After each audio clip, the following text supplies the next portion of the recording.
दर्शाओ कि A 3,10, B 6,5, C 1,2, D -2,7 ये वर्ग के बिंदु हैं। ओके, तो वर्ग के बिंदु सिद्ध करने के लिए हमें अंतर सूत्र की मदद लेनी होगी। तो सबसे पहले हम फाइंड करेंगे AB स्क्वायर मतलब A के बिंदु लेने हैं और B के बिंदु लेने हैं, जिसमें x1 y1 x2 y2 ये होगा।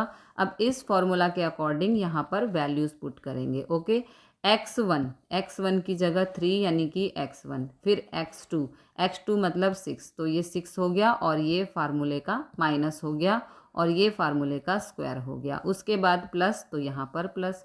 उसके बाद y1, तो y1 है 10 माइनस y2 है 5। ओके, फार्मूला के अकॉर्डिंग वैल्यूज पुट कर दी। 6 -3 10 -5 5 -3 का स्क्वायर 9, 5 का स्क्वायर हो गया 25, तो 25 और 9 हो गए 34।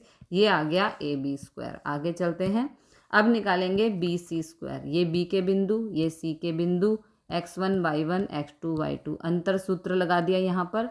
तो ये हो गया 6 - 1 5 - 2, 6 - 1 5 5 - 2 3, 5 का स्क्वायर 25, 3 का स्क्वायर 9, 25 + 9 हो गया 34। आगे चलते हैं, ये हो गया BC स्क्वायर। ओके, उसके बाद यहाँ पे निकालेंगे CD स्क्वायर। ये C के बिंदु हैं, ये D के बिंदु है, अंतर सूत्र लगाना है।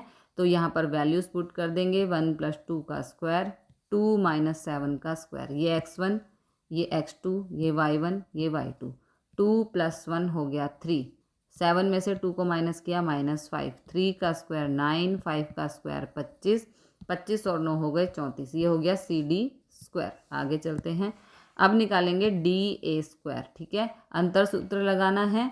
ये D के बिंदु हैं, ये A के बिंदु हैं, ये x1 ये y1 ये x2 ये y2, यहाँ पर वैल्यूज पुट कर देंगे अंतर सूत्र की मदद से। -2 -3 -5, 10 में से 7 गया -3, -5 का स्क्वायर 25 -3 का स्क्वायर 9, 25 और 9 हो गए 34। तो ये आ गया DA स्क्वायर। ओके, तो AB स्क्वायर बराबर है BC स्क्वायर बराबर CD स्क्वायर बराबर DA स्क्वायर। सभी की वैल्यू 34 आई है। अब जो इन सब का स्क्वायर है वो इस तरफ जाके रूट हो जाएगा, तो सबकी वैल्यू हो जाएगी √34। आगे चलते हैं, अब ये एक स्क्वायर है और इस मतलब ये आकृति है, इसको हमें स्क्वायर यानी कि वर्ग बताना है। तो अब हम निकालेंगे AC स्क्वायर। ये जो इसका कर्ण है वो AC स्क्वायर, ये A के बिंदु ये C के बिंदु, अंतर सूत्र का यूज करते हुए वैल्यूज पुट कर दी। 3 - 1 2, 10 - 2 8, 2 का स्क्वायर 4, 8 का स्क्वायर 64। ओके, इन दोनों को ऐड करने पर मिला 68, यानी कि AC स्क्वायर आ गया 68। तो अब देखो AB स्क्वायर 34 है, यानी कि देखो अब हम कौन सी लाइन की बात कर रहे हैं, अब हम इस आकृति की बात कर रहे हैं। ओके, सिर्फ इस आकृति की बात कर रहे हैं। तो इसमें AB स्क्वायर यानी कि ये कितना है 34, BC स्क्वायर है 34। ओके, दोनों का इन दोनों का AB स्क्वायर + BC स्क्वायर कितना हो गया 68, जो बराबर है AC स्क्वायर के। ओके, किसके, इसके, है ना।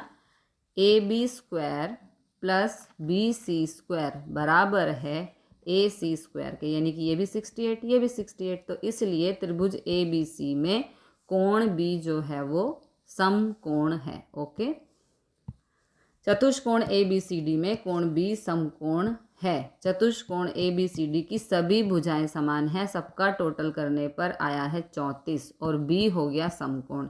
इस तरह चतुष्कोण ABCD एक वर्ग है।